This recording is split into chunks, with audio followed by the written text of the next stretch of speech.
upon a time, in a faraway kingdom, there lived a young girl named Cinderella. She was a kind, gentle, and beautiful child with the most radiant smile.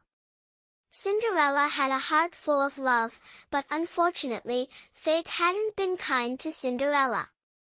Her mother had passed away, leaving her alone with her selfish stepmother. The stepmother had 2 daughters of her own, and she was terribly jealous of Cinderella's beauty and kind heart. She treated Cinderella unfairly, making her do all the housework and dress in rags while her own daughters wore fine clothes and lived in luxury. Despite the cruelty she faced, Cinderella remained kind and gentle, never letting her stepmother's unkindness change who she was. She would often seek comfort in the garden, talking to the birds and the animals, who had become her dearest friends. One day, the kingdom received exciting news. The prince was hosting a grand ball at the palace, and every maiden in the land was invited. Cinderella's stepsisters were overjoyed and spent weeks preparing their gowns and practicing their dance moves. Cinderella watched her stepsisters with a sad smile, hoping she might be able to attend the ball and experience a bit of the magic she had heard about in her mother's stories. But her stepmother was insistent that Cinderella would stay home and continue with her chores. The night of the ball arrived, and Cinderella was left alone in her old clothes while her stepsisters and stepmother departed for the palace.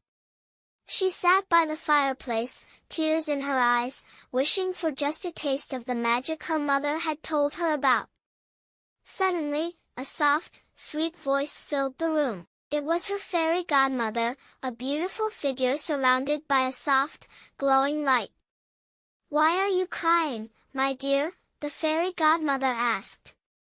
Cinderella explained her wish to attend the ball but how her stepmother had been unkind and refused to allow her to go. The fairy godmother smiled and said, "Don't worry, my child. You shall go to the ball." With a wave of her wand, Cinderella's rags were transformed into a stunning gown, and on her feet, she wore the most delicate glass slippers that sparkled like stars. Her fairy godmother turned a pumpkin into a magnificent carriage and mice into beautiful horses, so Cinderella could travel to the palace in style. Before she left, the fairy godmother gave Cinderella a piece of advice. "Remember, my dear, the magic will only last until midnight. When the clock strikes 12, you must leave the palace and return home."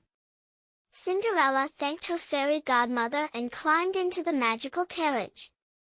As she arrived at the palace, she felt like a princess, her heart dancing with joy. The moment Cinderella entered the ballroom, the entire room fell silent. The prince, charmed by her beauty, approached her, and they danced together like a dream. Cinderella was the happiest she had ever been. But as the hours flew by, she suddenly heard the bells of the palace clock. The first stroke of midnight sent a shiver down her spine.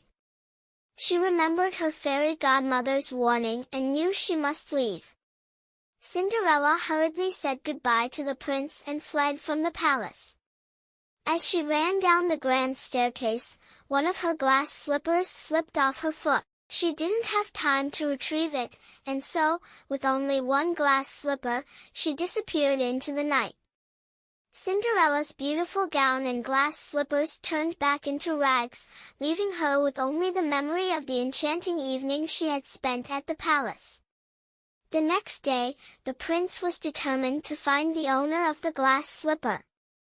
He and his attendants traveled throughout the kingdom, visiting every home to see if the slipper would fit any young maiden. When they arrived at Cinderella's cottage, her stepsisters eagerly tried to fit their feet into the glass slipper, but it was too small for them, and their feet simply couldn't squeeze in. Cinderella watched, hidden from view, as her stepsisters attempted to trick the prince. Then, she stepped forward and, with a hopeful heart, asked, "May I try?" The prince agreed, and as she placed her foot into the glass slipper, it fit perfectly. The prince's eyes lit up with joy as he realized he had found the maiden he had danced with at the ball. Cinderella's stepsisters were astonished and upset. But even though they were mean to her, Cinderella didn't feel angry. Instead, she forgave them for their unkindness, as she believed that kindness was the most important thing in the world. And so, Cinderella was reunited with the prince, and they lived happily ever after, proving that goodness, kindness, and a loving heart could overcome the challenges life may bring.